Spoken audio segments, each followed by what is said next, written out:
Hi friends, இன்னைக்கு வீடியோவில் உங்களுக்கு அழகான ரங்கோலி கோலம் போட்டு காட்ட போகிறேன். ஃபர்ஸ்ட்டில் ஒரு ரவுண்டு போட்டுக்கலாம். இப்போது இந்த ரவுண்டுக்குள்ளே ஒரு சின்ன ரவுண்டு வந்து நம்ம போட்டுக்கலாம். இப்போ நான் எப்படி போடுறனோ அதே மாதிரி டிசைன் வந்து சுற்றியும் வந்து போட்டுக்கணும். இப்போ இதை சுற்றி ஒரு ரவுண்டு வந்து போட்டுக்கோங்க.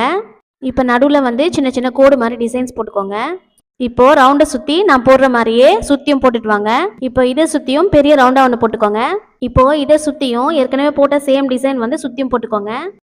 இப்போது நான் எப்படி போடுறனோ அதே மாதிரி சுற்றி வந்து போட்டுகிட்டே வரணும். இப்போது ரங்கோலி கோலம் போட்டு முடிச்சாச்சுங்க. இது கலர் வந்து போட்டுடலாம். இப்போது உள்ள ரவுண்டுக்கு வந்து ஸ்கை ப்ளூ கலர் வந்து கொடுத்துட்டே வர போகிறேன். நான் கோலம் போடும்போதே அக்ஷயாவும் விசாலி வந்து நாங்கள் தான் போடுவோம் சொல்லிட்டு 2 பேரும் கலர்ஸ் வந்து மாற்றி மாற்றி அடிச்சிட்டு இருக்காங்க. இப்போ உள்ள வந்து டார்க் ப்ளூ கலர் வந்து போட்டுக்கலாம். உள்ள குட்டி ரவுண்டுக்கு எல்லோ கலரும் சுற்றி வந்து ஸ்கை ப்ளூ கலரும் கொடுத்துக்க போகிறோம். இப்போ பெரிய ரவுண்டுக்கு லைட் எல்லோ கலர் வந்து போட்டுக்கலாம். இப்போ அந்த ரவுண்டு கோட்டு மேலே வயலட் கலர் வந்து போட்டுக்கலாம். இப்போ உள்ள ரவுண்டுக்கு வந்து லைட் ரெட் கலர் வந்து போட்டுக்கலாம். அவ்வளவுதாங்க, கோலம் போட்டு முடிச்சிட்டோம். இந்த வீடியோ பிடிச்சிருந்தா சேனலை மறக்காம சப்ஸ்கிரைப் பண்ணுங்க, லைக் பண்ணுங்க.